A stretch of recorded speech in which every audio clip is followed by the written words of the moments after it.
अब मैथमेटिक्स में भी जो है वो इन्वर्स फंक्शन हमारे पास आता है। मैथमेटिक्स में इन्वर्स फंक्शन की एग्जांपल्स होती हैं, जैसे यहाँ पर है फॉर एग्जांपल हमारे पास F of x is equals to Y given है और F of inverse Y is equals to X given है। ठीक है, ये जो कंडीशन हमें गिवन है ना, ये क्वेश्चन नहीं है, ये हमें एक कंडीशन गिवन है।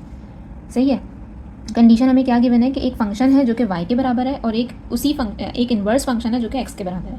इन दो कंडीशंस को यूज़ करते हुए हमें क्वेश्चन दिया हुआ है कि आप इसको यूज़ करें, और क्वेश्चन क्या है कि f of x is equals to 2x + 1 और F of inverse x is equals to question mark. हमें क्या करना है कि हमें एक फंक्शन गिवन है 2x + 1, इन्वर्स फंक्शन हमें उसका फाइंड करना है। सही है, इन दोनों कंडीशंस को यूज़ करते हुए अब सबसे पहले हमने क्या करा कि भाई एफ ऑफ एक्स हमें बोला है 2x + 1 गिवन है, लेकिन हमें एफ ऑफ एक्स की वैल्यू ऑलरेडी गिवन करी हुई है कंडीशन में, क्या y।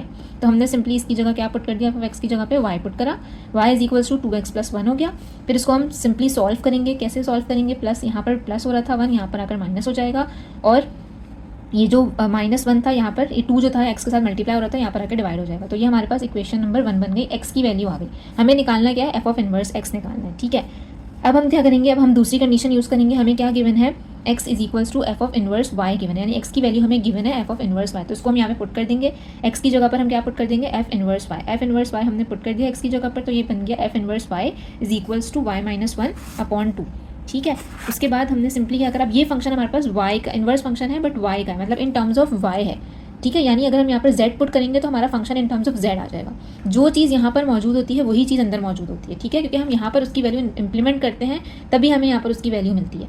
सही है, तो यहाँ पर अगर y है तो यहाँ पर भी y in terms of y ही होगा, अगर यहाँ पर x है तो इन टर्म्स ऑफ x होगा, z है तो इन टर्म्स ऑफ z होगा। इसी तरीके से हमने जस्ट इसको रिप्लेस कर दिया, रिप्लेस y बाय x, तो y बाय x करेंगे, यानी जहाँ y है वहाँ x लिख दिया, तो ये x का फंक्शन बन गया x - 1/2, यानी ये इन्वर्स फंक्शन बन गया एफ ऑफ इन्वर्स बन गया किसका, x फंक्शन का, जो कि हमें निकालना था। तो हमने इन दोनों कंडीशन को यूज़ करा और सिंपली हमने क्या कर लिया, इन्वर्स फंक्शन x का निकाल लिया।